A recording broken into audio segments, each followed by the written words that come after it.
Thank you very much. Did you hear what the cow said to the farmer on a cold winter morning? Thanks for the warm hand. Anyway, it's going to get better, so don't panic on me. I start small. Nice to see all of you. How many of you have never seen me before? This is your first time? Oh, wow, most of you, okay. I keep thinking for sure I'm more famous than that, but, you know, that is the truth. I'm delighted to be here. Been looking forward to it for a long time. And it's nice to be back. You know, I was here not too long ago. It's nice to be invited back. It says something when you're invited back. It doesn't say everything, but it says something. Maybe it says, let's give him one more chance, right? See if he can get it right this time. But I'm delighted to have all of you here. We're going to spend the day together. I feel two major responsibilities, and I'm sure you can guess what those are. Number one is to make sure you get your money's worth, right? When you shell out your cash, especially these days, you want to make sure you get full value for the money you spent. And I know the tab for the seminar was not that much. Pretty modest fee to get in. Most of you, your tips for the week, right? So it wasn't that much, but I want you to be able to say when you walk out of here today, it was worth my money. But my biggest responsibility is to make sure you get your time's worth. And the reason I say that is because time is more valuable than money. In fact, you might start your notes with that. Time is more valuable than money. You can get more money, but unfortunately you can't get more time. If somebody asks you to spend your money, that's pretty easy, right? We live in America. We're wealthy. So the money's not the problem. But what if somebody asks you to spend a day, right? You got to think that over carefully. And I know you did. I wouldn't waste one of my days, not for anybody, not for anything. Once I understood how valuable they were, I don't waste any. But to make an investment like today of your money and your time, I appreciate that. Today's going to be costly for me. It's going to cost me one of my days to be here, right? And some money, of course. But, you know, I don't need the money. I take the money, but I don't need the money. But guess what I do need? The time. So I'm here not to just joke with you. I'm here not to just tell some funny stories and give a performance and walk away. I'm here to give you some value. And I want to make it worth your time. I'm going to invest a day. You're going to invest a day. Let's get the most out of it and see what we can walk away with today. Anyway, for you that have not seen me before, just very briefly, let me just tell you my story. I grew up in Idaho, farm country, southwest corner of Idaho. In fact, my father still lives on the old homestead where I grew up. He'll be 89 his next birthday, still hasn't retired. I'm proud of my dad. He's never been ill. He's really something. I'm trying to get him to retire this year, 88. I'm telling my father, what a good year to retire when you're 88. And he says, hey, talk to me in 10 years, right? I might be ready. But anyway, I went to high school. I graduated. I went to college 1 year. Halfway through my second year of college, I decided I was smart enough, so I quit. One of my major mistakes. I should have stayed in school. But I thought, heck, you know, I'm smart enough to get a job. That's what life's all about, right? Get a job, pay your bills, work hard, stay out of trouble, keep your fingers crossed, hope for the best. And I figured I was at least prepared to do that. So I quit college and went to work. A little while later, got married, got my little family going, and I'm out there doing what I thought was the best I could. But about age 25, I'm starting to struggle. I've purchased a little more than I can conveniently pay for on time. And the creditors are starting to call saying, hey, you told us the check was in the mail. What's the deal? And I'm getting embarrassed by that. I'm also embarrassed, big mouth me, with all the fancy promises I made to get married. I'm way behind on those promises. And I'm getting discouraged, wondering what to do. And I thought, well, maybe I should go back to school. Right, 1 year of college, pretty short on an application. But, you know, tough to go back to school, right? Especially when you got your family going. Time to stay is when you're there. So I discounted that. I thought, well, if I, you know, had my own business, that would be the way to go. But, you know, I'm short on money. Too much month at the end of the money. If you've ever been there, that's where I was, age 25. So I had to discount that, and I'm discouraged, wondering, where do I go from here? And then the miracle happened for me. Good fortune came my way. And who can explain good fortune? I don't know. Remarkable things that happen to you at a particular time. Sometimes it's just unexplainable how those things happen. One of my friends says, well, hey, things don't just happen. Things happen just. Another good note for your notes. Things don't just happen. Things happen just. And maybe that's it. I don't know. I'm an amateur on life, I guess like most of us are, trying to figure it out, how to make it valuable. But I was ready. And my good fortune was, at age 25, I met a very wealthy man. His name was Mr. Schoaf, Mr. Earl Schoaf. A friend of mine had gone to work for him, and he started telling me about this man. He said, you got to meet this man I've gone to work for. He's wealthy, but he's easy to talk to. And he's got a unique philosophy of life. And the more he kept talking about this man, I thought, well, I've got to meet this man. So sure enough, shortly after that, I had a chance to meet this remarkable wealthy man, and I was impressed. He was wealthy. Sure enough, he was easy to talk to. I was so intrigued, within a few minutes, I said to myself, if I could be like him, farm boy from Idaho, if I could be like him, I'd give anything. And then I thought, if I could just get around somebody like him, and if he would teach me what to do, I would be willing to learn. I'm coachable.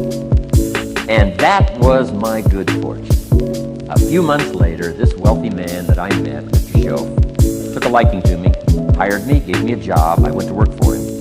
And I spent the next 5 years in his employ.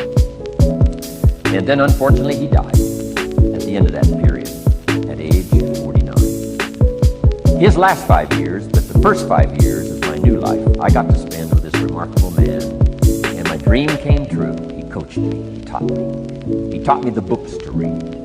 He taught me the disciplines. He taught me the changes to make in my language and personality. And the things he shared with me during that 5 years literally changed my life, turned my life around, changed my income, changed my bank account, changed my future, changed everything. I've never been the same since that unique experience.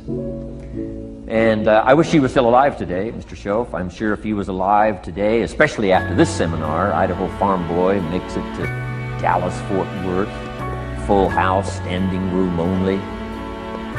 Pretty awesome, I'm sure.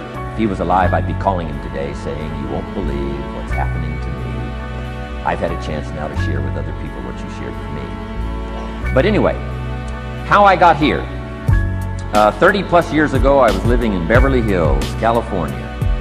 And one day, a friend of mine, businessman friend, said, Jim, I'd like to have you come and share your story with my service club that I belong to, the Rotary Club. He said, I know your story, Idaho Farm Boy makes it to Beverly Hills. But he said, I think my club members would love to hear your story. He said, if I arranged one of our breakfast meetings, would you come tell your story? Just share a few thoughts. I said, okay. So I agreed to go give this breakfast talk. And guess what? They liked it. And my telephone rang. I got another call saying, we heard you've given your story and shared some ideas. Would you come talk to our club? First thing I know, I'm starting to devote a piece of my business time to giving these talks. And then one day, a businessman who'd heard my talk, I think 2 or 3 times, approached me and said, would you come and share that story and some thoughts with my management and salespeople? So I got this little company going. And he said, if you'd come tell your story to my organization, he said, I'd be happy to pay you. And I thought, wow, wouldn't that be something? So I agreed to go do it, and I got paid. Little did I know, another fortune was waiting for me to translate my ideas into talks and speeches and seminars. Now I've written some books. It's on cassette tape. Now I get to travel around the world. Last year I was in Japan, Israel, Spain, Mexico, Australia, New Zealand, France, Germany, Canada, and now Dallas. Idaho Farm Boy gets to travel around the world and share his story. Here I am today. Anyway, it's almost too much for me to comprehend. From where I started, raised in obscurity, in a little small farm community, now to be here today is pretty awesome for me. So anyway, that's just a little bit about my story. My story is probably more intriguing for me than it is for you, but I wanted to hear it again, so I thought I would just, bore you with it. Anyway, I don't ask you to be impressed today. I'm the one that's impressed from where I came from to have a chance. But that's the American dream, right? Come true. Chance to start from scratch, start from obscurity, start with pennies, start with nothing, and have a chance to transform your life, change your life, set your goals, and see what you can accomplish. So anyway, that's how I got here, and I'm just delighted that this day has arrived, and I truly want to make it valuable for you. Let's go to work. Here's what I hope you'll find out of this seminar today. For your notes, here's what I hope you'll find. Number one, sincerity. Above all else today, I hope you'll find me sincere. Best place for people to start to communicate is sincerity on both sides. I'm sure you're sincere or you wouldn't be here today, right? To spend this kind of money, to spend this kind of time, roll up your sleeves today, go to work like I am, and get this message. You've got to be sincere. So I assume you're sincere. Now I want you to see me sincere. But I've got a good note for you to make. Sincerity is not a test of truth. Important note to make. Sincerity is not a test of truth. We must not make the mistake of saying he must be right, he's so sincere. That would be a mistake. And here's why. It's possible to be sincerely wrong. So we don't mistake sincerity for truth, right? Sincerity is only a test of sincerity. Truth has to yet be tested by truth, okay? But hopefully you will find me sincere and truthful. Next, a combination of things I hope you'll find here today. Ideas plus inspiration. Ideas plus inspiration. Ideas, business ideas, and social ideas, and personal ideas. We all need ideas.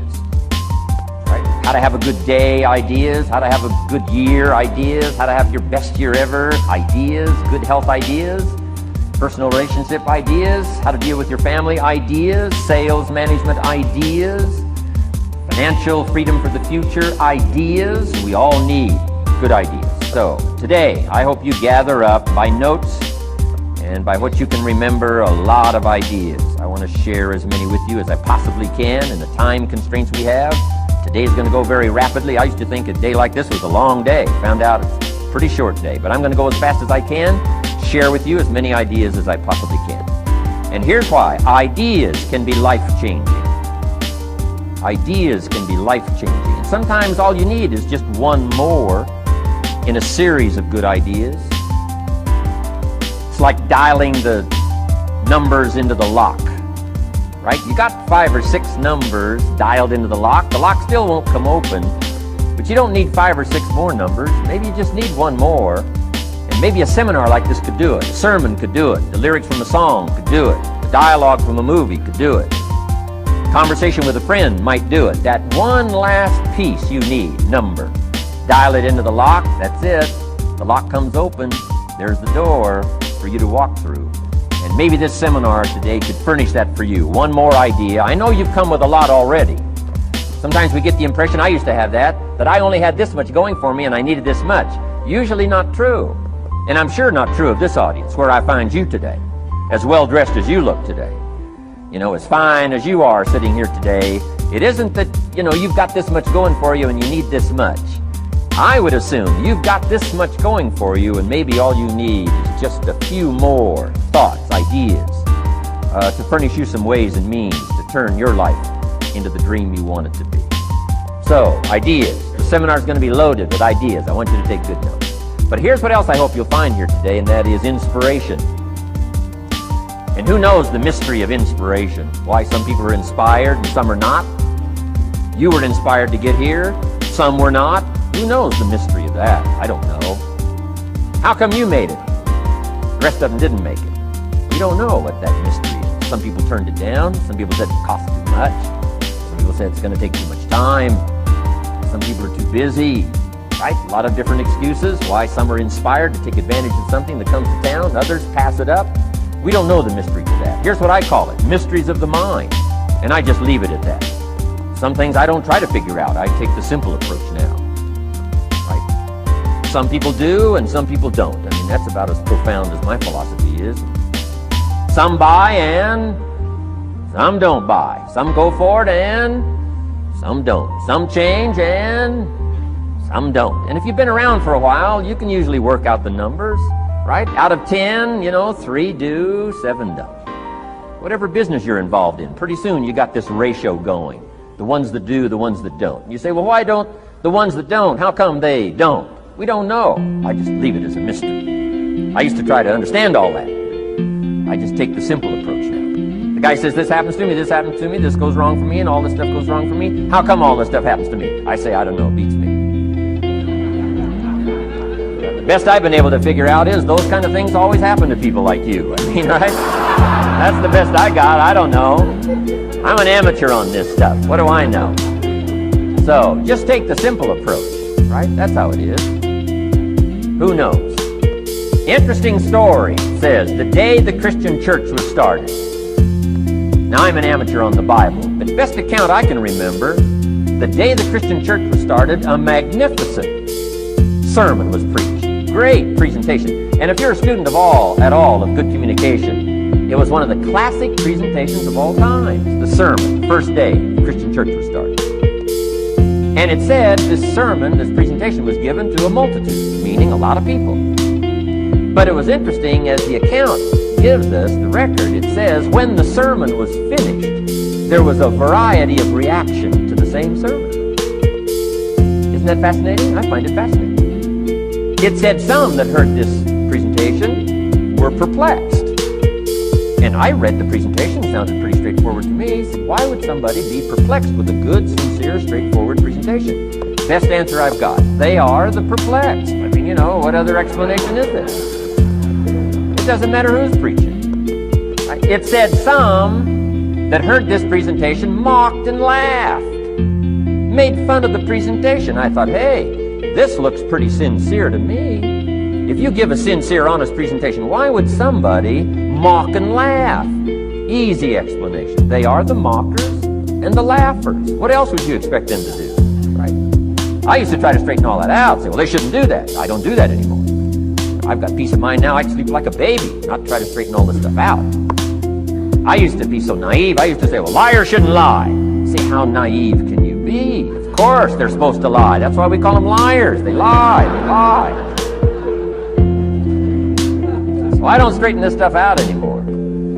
Anyway, it said some that heard this magnificent presentation didn't know what was going on. And they're usually easy to spot. They're usually saying, what's going on, right? I mean, they don't know what's going on. But interesting, right? A variety of reaction to the same sincere, honest presentation. Now, it also says, in wrapping it up, some that heard the presentation believed.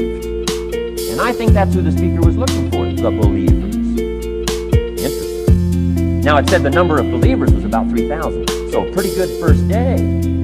3,000. I've had some first days, so I never had 3,000. But anyway, 3,000 were believers. And that's the speaker was looking for the believers out of this multitude. And that's about as close as we can come to understanding the mystery. Some believe, and some mock, and some laugh, and some are perplexed, and some don't know what's going on.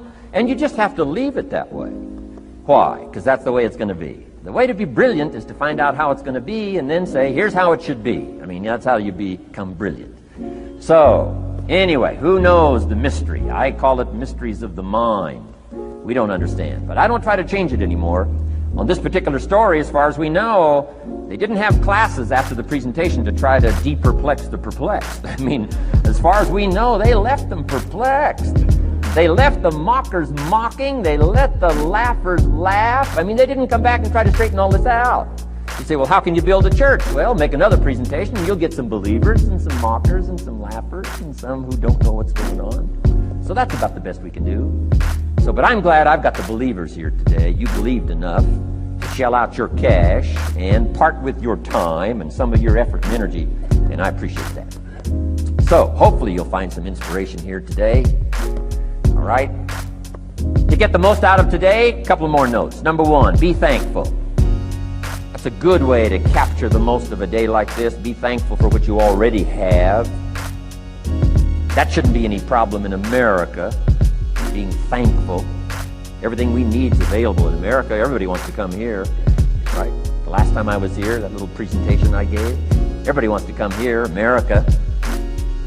People haven't plotted and schemed the last 40 years saying if I could just get to Poland, everything would be okay. No, everybody wants to come to America. Why? Everything's available here.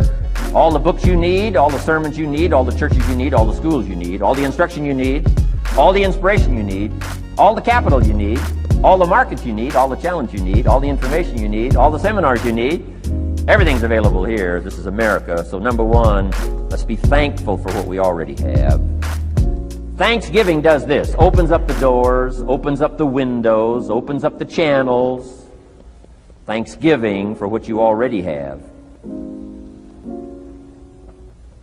I did a seminar one weekend up at the ranch, up at Clear Lake. Got a lodge up there. Nice setting, high valley, high serenity ranch. For the weekend, Friday evening, Saturday, Sunday. People drove in from around California. I got there late Friday afternoon. Everybody had pretty well already gotten there. I couldn't believe the parking lot. Continentals and Eldorados and Mercedes and Cadillacs. And unbelievable. Ferrari, one Rolls Royce. Unbelievable. I walked in, good-looking crowd about like this, sitting there ready for the weekend seminar. My opening remarks were, ladies and gentlemen, I think the rest of the world would find it strange that we have all come here this weekend to try to figure out how to do better. I think the rest of the world would say, I don't understand.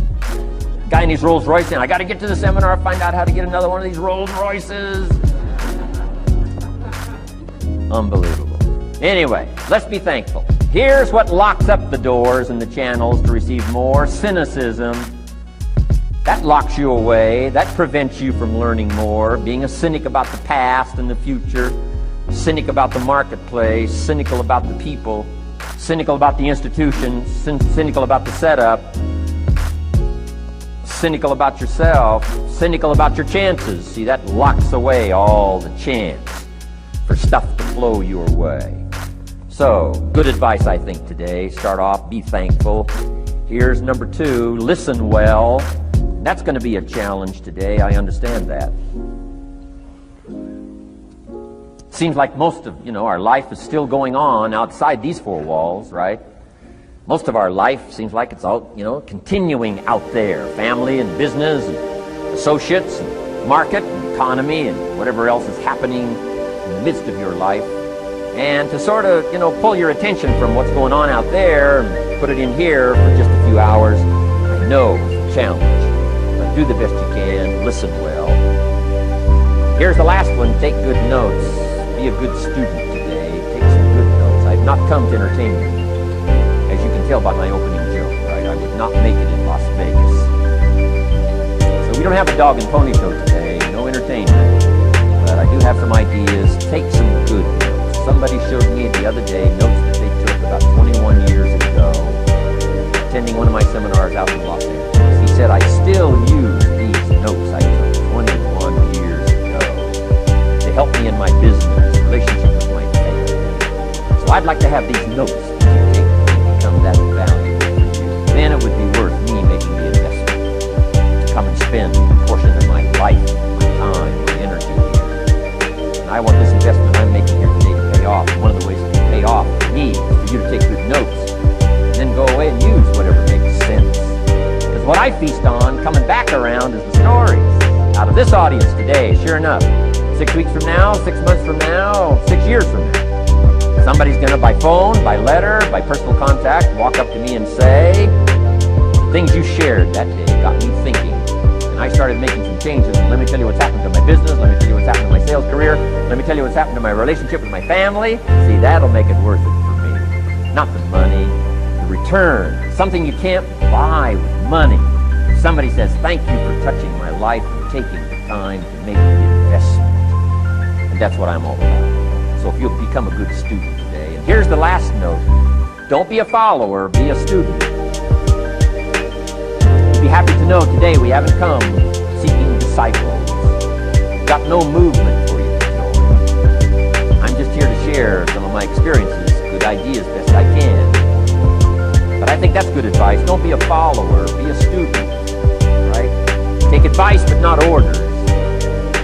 Take Take information, but don't let somebody, order your life. Make sure what you do is the product of your own conclusion. Excellent note to make. Make sure what you do is the product of your own conclusion. Not to do what someone else says. Take what someone else says, process it, think about it, ponder it. It makes you wonder, it makes you think, and it's valuable. Then, when you go take action, make sure that the action is not what somebody told you to do. Make sure the action is the product of your own conclusion. If you'll follow just a little bit of those simple guidelines, I'm telling you, the learning process can be speedy, swift, powerful. Your learning curve can go up, and then applying it to your business, your life, your family, conversations, equities of all kinds. You'll find some progress like I did that first 5 years when I met a teacher willing to share with me, turn my life around. Progress I couldn't believe happened for me. Okay, let's get started. I want to review, I was here last time and we talked about the 5 major pieces to the life puzzle.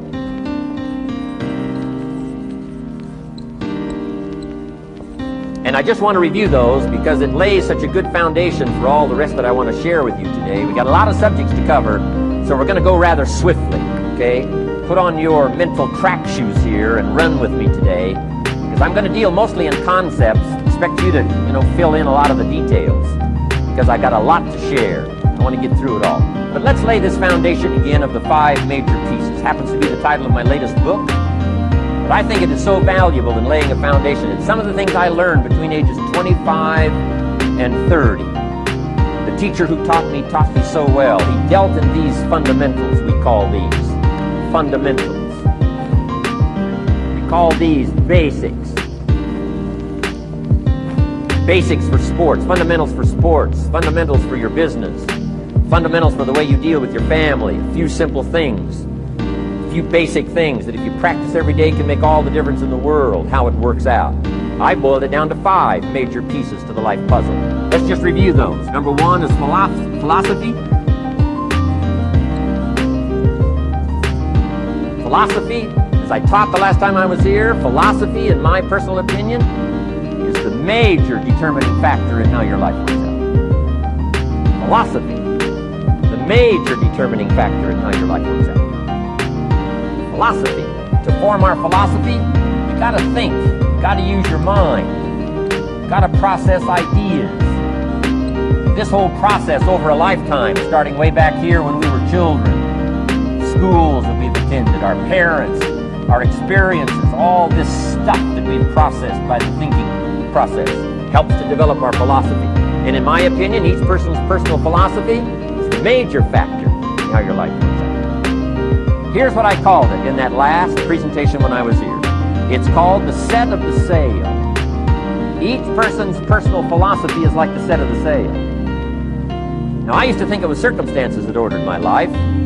If someone would have asked me at age 25, Mr. Rohn, how come you're not doing well? Pennies in your pocket, creditors calling, nothing in the bank, behind on your promises to your family, you live in America, 25 years old, got a beautiful family, every reason to do well, and things are not going that well for you. What is wrong here? It would not have occurred to me to blame my philosophy. I mean, it would not have occurred to me. Say, well, I got this lousy philosophy, and that's how come I got pennies in my pocket and nothing in the bank, and things aren't working well. That would not have occurred to me. I found it much easier to blame the government. Much easier to blame the tax problem. I used to say taxes are too high.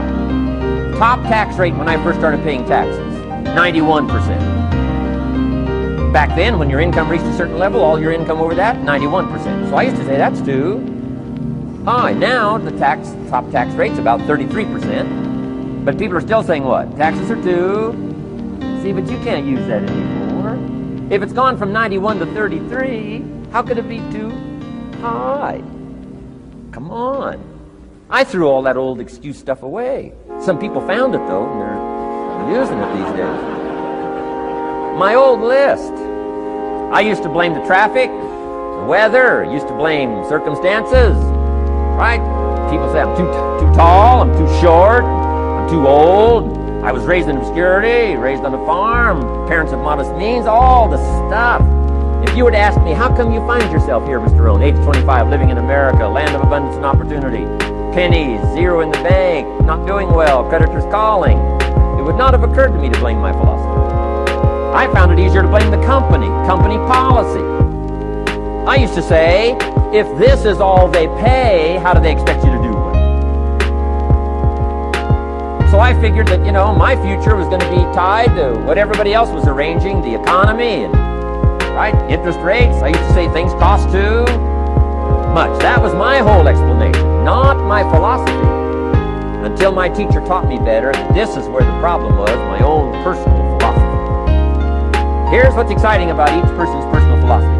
That's what makes us different than dogs and animals and birds and cats and spiders and alligators. That's what makes us different than all other life forms. The ability to think, the ability to use your mind, the ability to process ideas, and not just operate by instinct. In the winter, I'm telling you, the goose can only fly south. What if south doesn't look too good? Tough luck. It can only fly south. But see, human beings are not like the goose, can only fly south. You can turn around, go north, you can go east, you can go west, you can order the entire process of your own life. And we do that by the way we think. We do that by exercising our mind. We do that by processing ideas and come up with a better philosophy, a better strategy for our life, goals for the future, okay? Plans to achieve those goals. All this comes from developing our philosophy. Philosophy helps us to process what's available. Well, when we get here, we got seed, and we got soil, and we got some rain, and we've got some what?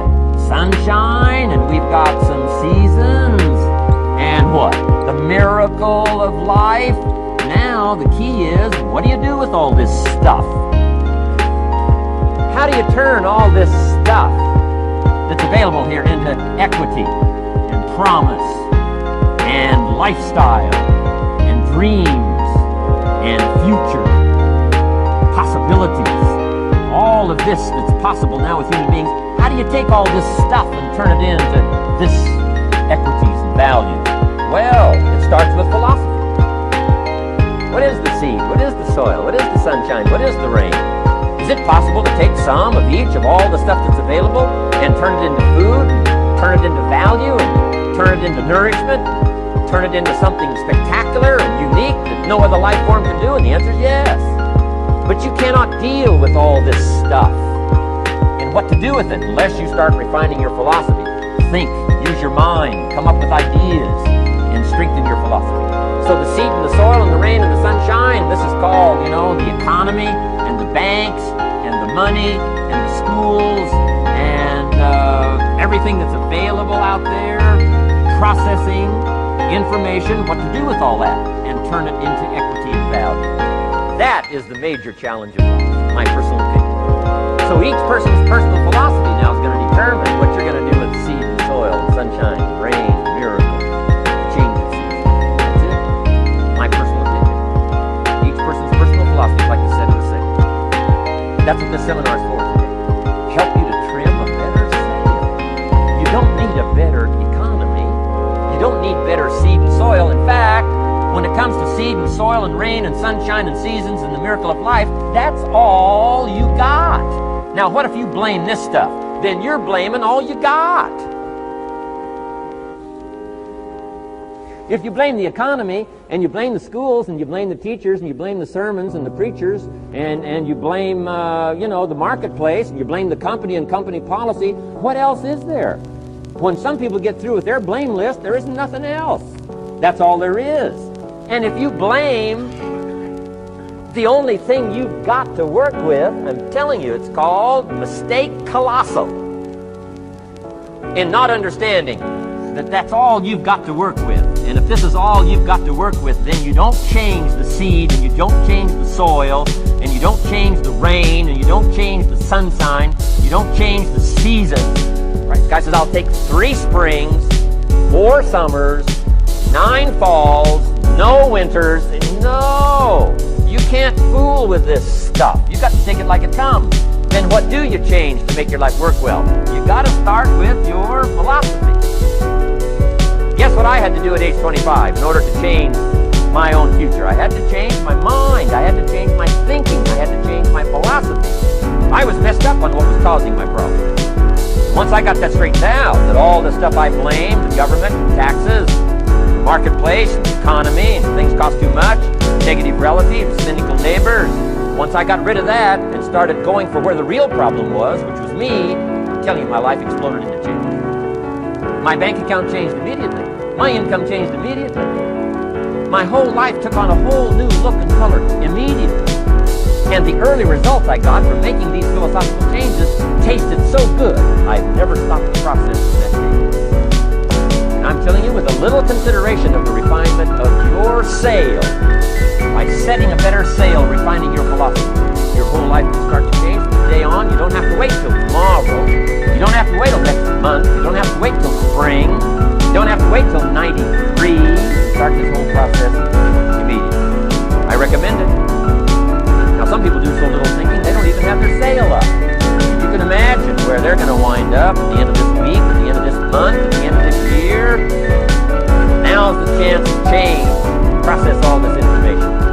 Number one is philosophy. And we dealt with all that, where we get ideas, personal experience, from other people's experiences. I don't want to get into all those details because we covered that the last time I was here. But philosophy, that's number one, my personal opinion. Person's personal philosophy. Here's the definition of success and failure. Just make this note. Here's failure. A few errors in judgment. Repeated every day. Now you can automatically assume, Mr. Rohn, I say, I can understand that. A few errors in judgment repeated every day. For 6 years?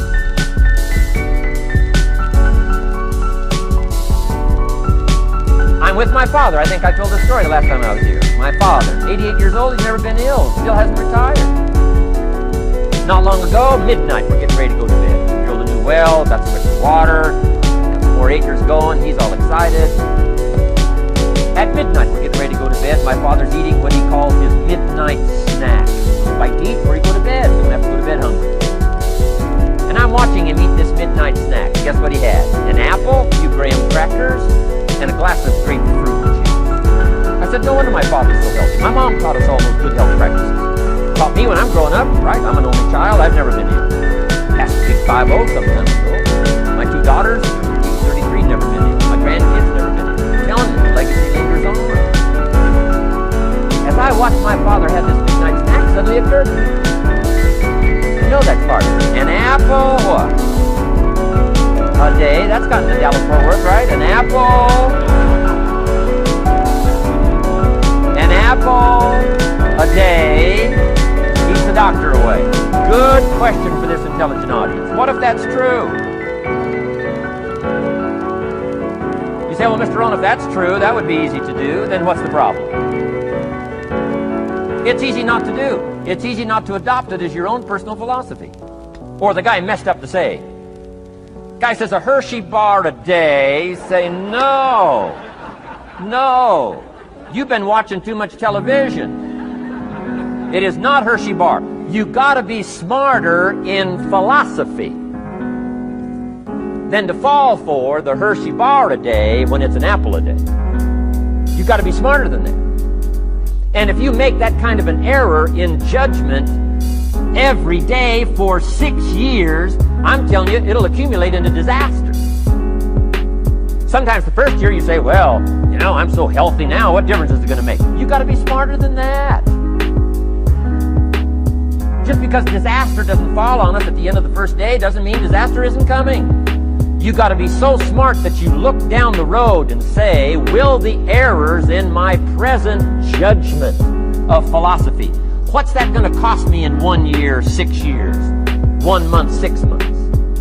I'm telling you, the money cost and the health cost and the success cost is too gigantic if you look down the road a little ways and say, are there errors in my current judgment like an apple versus a Hershey bar?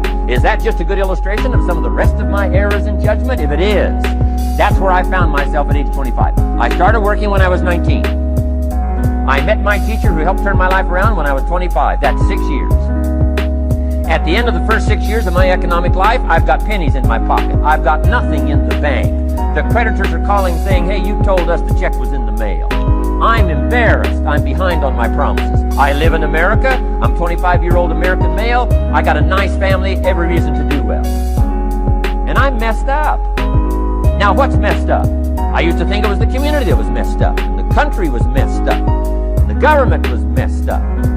If those Democrats ever get in the White House, that'll really mess things up. If the Republicans stay in power, that'll really mess things up. The economy was messed up. Interest rates are messed up. I thought all this stuff was messed up. Then I found out that's not what was messed up. I was criticizing the only thing I had to work with. What was really messed up was my own personal philosophy. My own errors in judgment in my own personal philosophy brought me in 6 years to pennies in my pocket, nothing in the bank, and trying to explain why I wasn't doing well living in America. A 25-year-old American male, got a family, every reason to do well. Now, once I understood this, here's the formula for failure: errors in judgment, being lax about developing your own personal philosophy. I'm telling you, it's called accumulated disaster. It doesn't matter whether it's your health or your bank account. Guy's got an empty bank account, probably has high cholesterol. Why? Over the last 6 years, he never paid attention to either one. And it doesn't matter whether it's a dollar, or whether it's your money, or whether it's your cholesterol count. All you got to do is commit the errors, and just because disaster doesn't fall on you at the end of the first day that you don't eat an apple. You say, well, I didn't eat an apple today, and tonight I'm not ill. Well, you got to be brighter than that. Someday you got to leave first grade. The reason we make those first grade desks so small so they won't fit at age 25, right? You don't belong here anymore. Come on. Now let me give you the secret to success. Formula for failure: a few errors in judgment repeated every day for 1 month starts the weakness, starts the disaster process. You can imagine what happens in 6 years. Now here's the formula for success: a few simple disciplines practiced every day. And you've started a whole new process called a whole new life. A few simple disciplines practiced every day.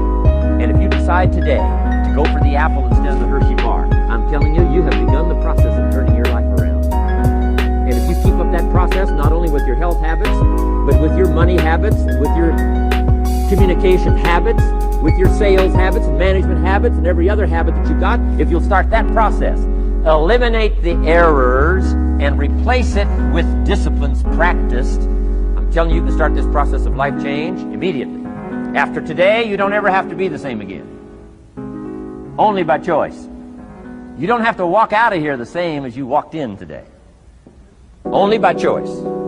You can start a whole new process. And you say, well, Mr. Rohn, is it that simple? Yes, it's that simple. Where else would you start but with an apple? You don't have to start with something staggering.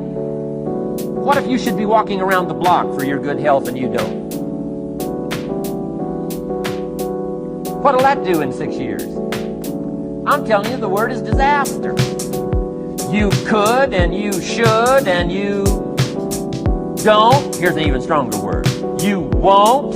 I mean, don't might mean you're careless. Won't probably means you're stubborn. And either one's called disaster. Could, should, don't.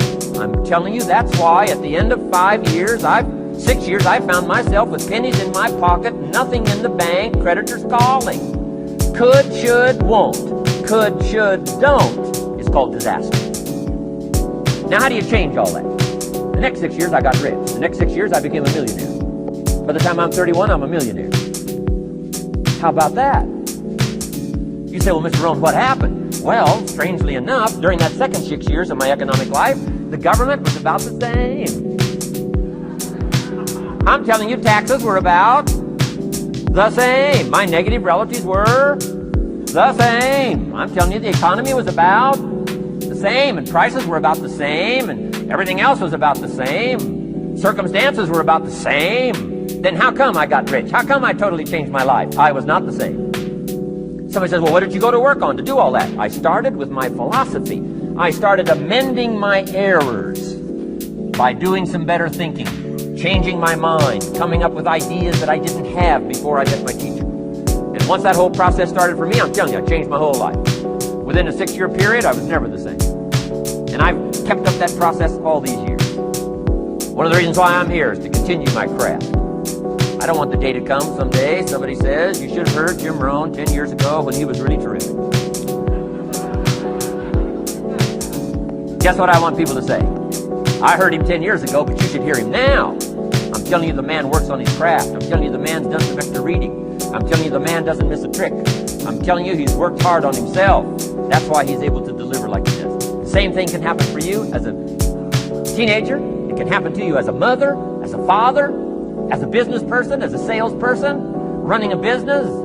Doesn't matter. Management, wherever you find yourself. This is the process called personal change. And what I say to start with is start with your own philosophy.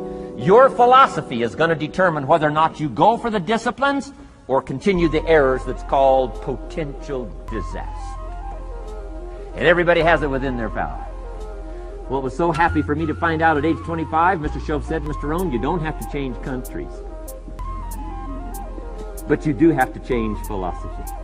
And if you'll change philosophy, not country, you can turn around your income, you can turn around your bank account, you can turn around your skills, you can become capable, powerful, sophisticated, healthy, influential, all the other equities that you could possibly want out of your life, using the only stuff there is and not trying to change any of this stuff. Appreciate all of this stuff with all of its ups and downs, with all of its mystery of why it works and sometimes it doesn't work. Don't challenge this. You don't have to ask for another planet. You don't have to ask for another country. Just ask for another book. Ask for another seminar. Ask for another idea. And you can start this whole process of personal life change. Now, I could spend the whole day on philosophy, because that's where it is. If I could get you intrigued with that enough to study it, enough to ponder it, to where you would pick up the commitment like I did and say, hey, as simple as an apple a day, as simple as a walk around the block, why not start right there? If you don't start there, where else are you going to start? Might as well start where it's easy, and then go to the more complicated disciplines. Because if you can't handle the simple disciplines, how can you handle the complicated ones? Key. Philosophy. Here's number 2. I got to give these now very quickly because I got too much to cover here to linger too long. Number 1, we're affected by philosophy. First major of the 5 major pieces. Number 2 is attitude. We're affected by how we feel. First, we're affected by what we know and the decisions we make. Second, we're affected by attitude. How we feel. And I gave that quick list. Let me give it to you. It's how you feel about the past. You've got to have a good attitude about the past. Use it as a school, not a club. Don't beat yourself to death with your past. Faults, failures, losses. Let the past be a school. Harsh school maybe. What else is new? Let the past be a school master to teach you. Not to threaten you, but to teach you. Okay. Next, it's how you feel about the future. Set your goals. We'll talk a little bit about that before we finish today. Goal setting. The promise of the future is an awesome force to affect your life every day. Without a future well designed, we take hesitant steps. And all you have to have is hesitant steps for 6 years. You'll be timid, driven into a corner, not boldly willing to go and take your portion, take your share. Okay. Next, it's how you feel about everybody else. Got to have a good attitude about everybody else, because it takes everybody else to make a market. One person doesn't make a family. One person doesn't make a business. One person doesn't make a corporation. One person doesn't make a community. One person doesn't make a nation. It takes all of us to make a dynamic economy, a nation second to none. It takes all of us to make the churches, make the economy run. It takes all of us to make the possibilities. All the gifts that have flowed in here the last 200 years, unprecedented in 6,500 years of recorded history. There's been nothing like it. The ethnic streams that have flowed in here brought their gifts, brought their talent, brought their skills, brought their inventions, brought their work ethic. All of it mixed together is called America. Been nothing like it in 6,500 years. And to miss the value of it by some, warped attitude about it, I'm telling you, you missed it all. If you have an appreciation for it all, you'll draw from it. And if you draw from all the gifts that have been blended together here for 200 years, now for your value and benefit, think of what you can do for your days, for your business, for your conversations, for your equity. You can transform it to an incredible degree. And here's the last one, is how you feel about yourself. Understanding self-worth is the beginning of the process. Self-worth should be easy. If one of us can do it, all of us can do it. If anybody can think it, we all can think it. I can read, you can read. I can understand, you can understand. From where I came from, the few simple things I did and tried revolutionized my life in 5 years. There isn't anybody here that can't do it. Change from pennies to fortune. Change from nothing to something. Change from broke to rich. Anybody in this room can do it. If any of us can do it, we all can do it. That's the kind of value you should place on yourself. If Jim Rohn can understand it, I can understand it. If he can read, I can read. If he can find it, I can find it. If he can change, I can change. If he can get it done, I can get it done. That's the attitude about yourself. So valuable. Okay? Now, in transforming our lives, we don't start with attitude. We don't start with the inspiration here. We start with education. Somebody says, well, I expected you to just come get motivated today. Well, that probably won't do it. Somebody says, by now, we should be standing on the chairs, waving the flag, singing the old gray mare. Get going here. No, that's not where you start. Life change does not start with inspiration. Life change starts with education. You've got to be educated to the point of where you might have messed up. My teacher put it in blunt, simple language. He only went to the 9th grade school, so put it in simple language I could understand. He said, Mr. Rohn, after 6 years living in America, healthy American male, 25 years old, been working 6 years, 1 year of college, pennies in your pocket, nothing in the bank, behind on your promises. Shoaff said, I just got one simple explanation for that. You've messed up. Now, I could understand that kind of language. Substitute a Hershey bar for an apple means you've messed up. Should walk around the block, could walk around the block, won't walk around the block. You have messed up. And all you got to go is write down through the list. Don't need some teacher to come by and tell you. Be your own best teacher saying, hey, let me make a list of some places I've messed up. Because if I let this down, that probably affects the rest. And the answer is, that's true. So we don't start with inspiration, we start with education. Somebody says, well, just motivate this guy, he'll be all right. Just motivate him, get him turned on. Probably not. If a guy's an idiot, you motivate him, now you got a motivated idiot. No, he won't be all right. So we start with education. What's the first education? If it isn't going well and you live in America, you have messed up. You don't need to change countries. You say, well, the country's messed up. That's like cursing the soil and cursing the seed and the sunshine and the rain, which is all you got. Don't curse all you got. When you get your own planet, you can rearrange this whole deal. But this one, you got to take like it comes. So, number 2 was attitude. Here was number 3, activity. This is the work part, the labor part. Taking action. The activity is the miracle working piece. A miracle being something we don't quite understand how it works. Doesn't mean it doesn't work. It means we just don't quite understand how it works. Miracles work. God says. Now, I'm an amateur on God, but here's my best analysis. God says, if you'll plant the seed, I'll make the tree. Now, that's a good arrangement. Number 1, gives God the tough end of the deal. What if you had to make the tree? That'd keep you up late at night trying to figure out, how do you make a tree? Say, no, I'm telling you, the mystery and the miracle of this stuff has already been set up. God says, I got the miracle going, I got the seasons going, I got some sunshine and some rain, and I'm God.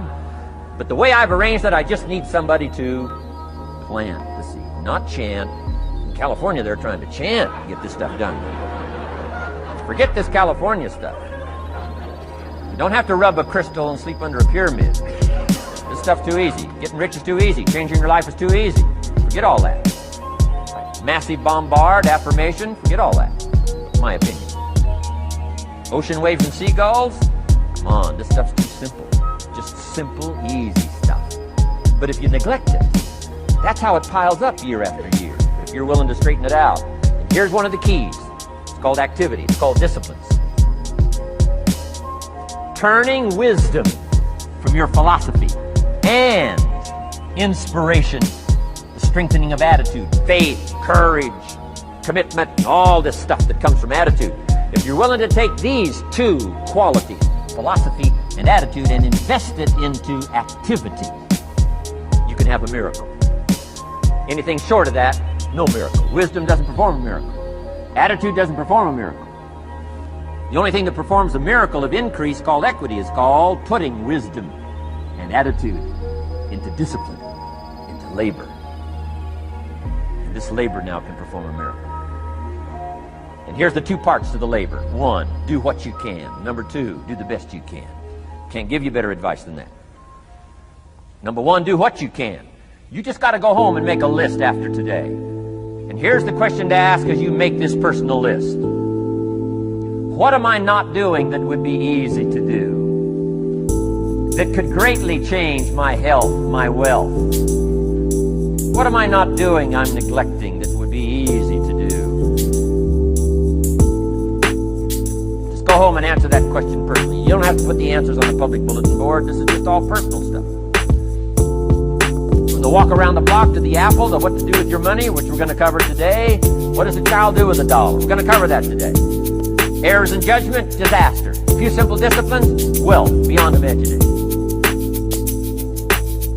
And if you'll pick up the activity part, the miracle working part, plant the seed part, take care of your part. The soil will take care of its part. The seed will take care of its part. The seasons will take care of their part. The miracle will take care of its part. If you'll take care of your part, called putting it into activity, action. Works miracles. 2,000 years ago, on April 13th, one of Jesus' disciples. Now again, I'm an amateur on the Bible. As best as I can remember it, one of Jesus' disciples said to Jesus, "It's time to pay our taxes and we don't have any money." That's how come I know it was about April 13th.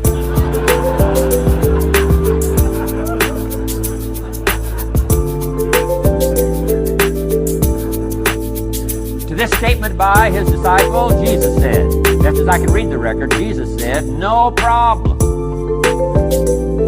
Now, why could he say no problem? Well, word has it, he was a miracle worker. Word has it, if you're a good student of history, word has it, he was a miracle worker. If you handed a problem to a miracle worker, what would he be inclined to say? No problem. You got to hang out with folks like that. I belong to a small group like that. We do business around the world. You hand these guys a problem, they say, no problem. What? How many books would they read to solve it? Many as it takes. How early would they get up? Early as it takes. How much information would they get? As much as they needed. So it's what? No problem. You got to hang out with folks like that. Jesus said, this will be no problem, the tax thing. He said to his disciple, it's simple. Go fishing. Wow.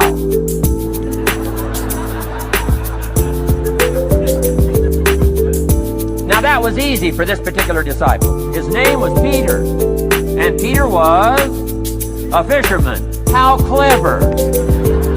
How clever! But here's the real problem. If you should fish, and you could fish, and you don't fish, you got no miracle. You could change, you should change, you won't change. That's called accumulated disaster. In 6 years, you'll be explaining instead of deliberating. Having some ragged list like I had, reasons for not doing well, pennies in my pocket. Could, should, don't, disaster. And if you'll just start the process of change, could, should, and will, you can start this whole process. And if you will, then put it into action, the miracle belongs to you.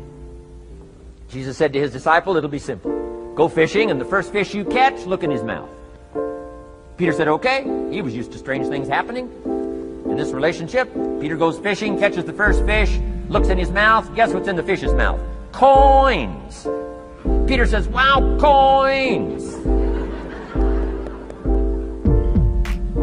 Starts counting the value of these coins, and when he adds it up, guess how much it added up to? Exactly enough money to pay his taxes and Jesus' taxes. Which gives you Jesus' position on taxes.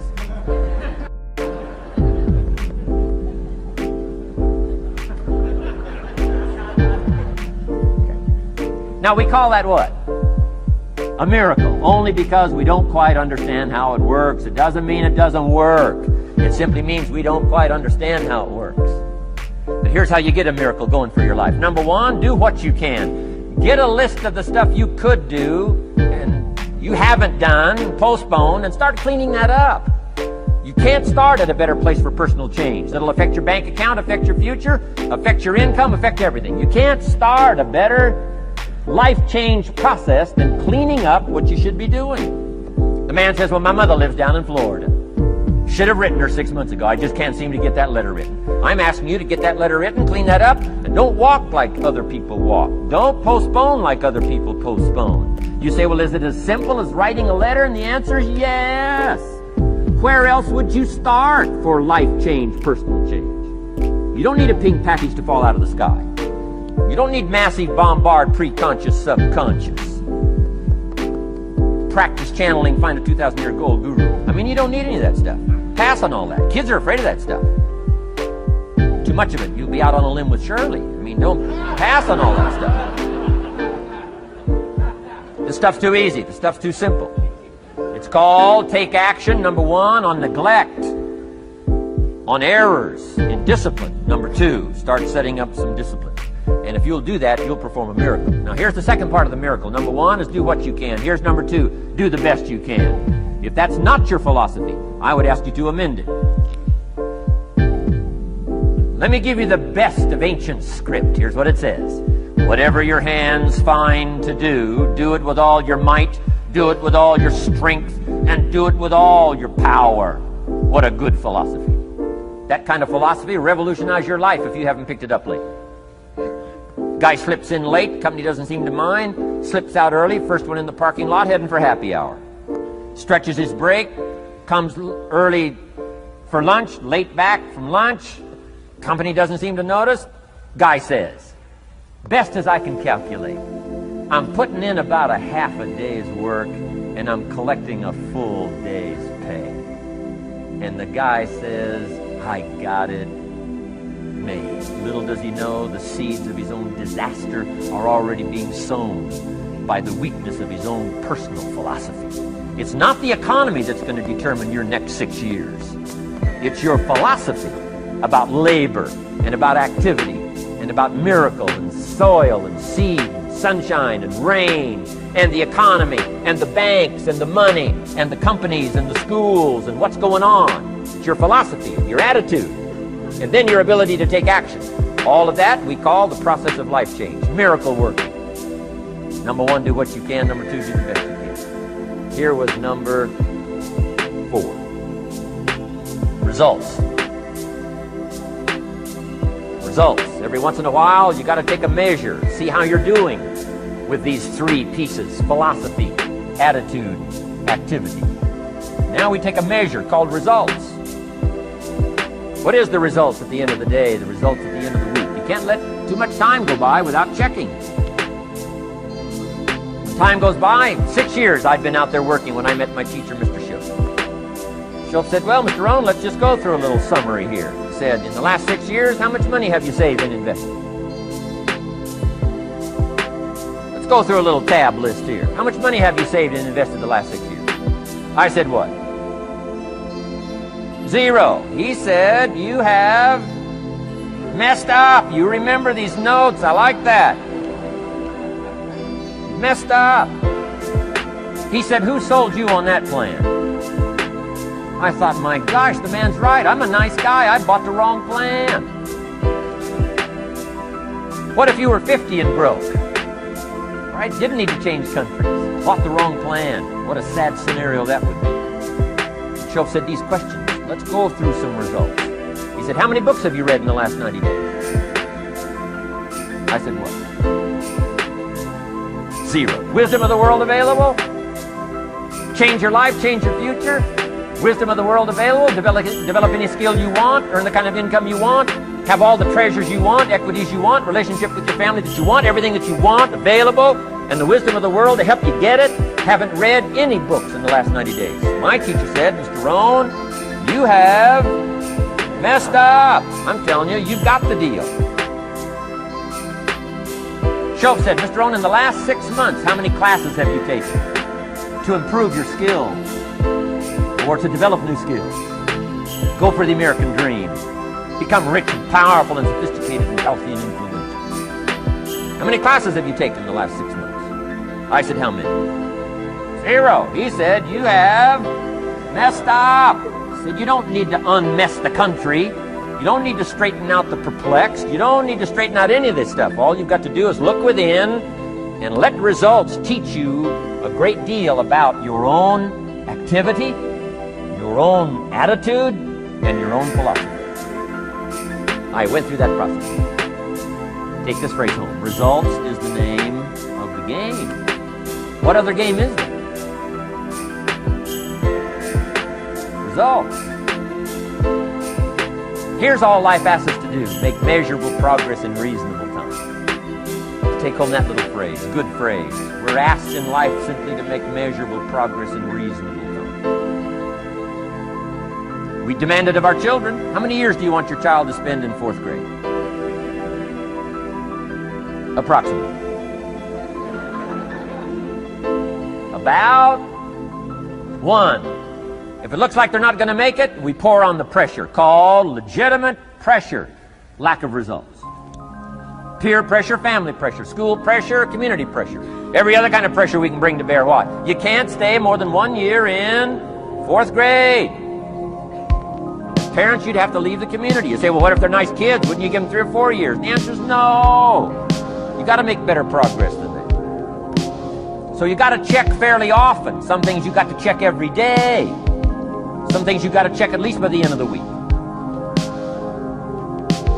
Salesman joins this little sales company. He's supposed to make 10 calls first week.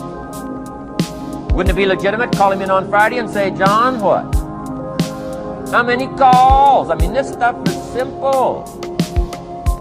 John says, well. Say, John, well won't fit in this little box here. Well. Now John starts with a story. You say, John, I made this little box so small so a story won't fit. I don't need a story. I need what? A number. A number. What will a number tell me? Everything. John's supposed to make 10 calls. What if he made 20? You say, wow. Wow. We got somebody. What if he only made 1 call?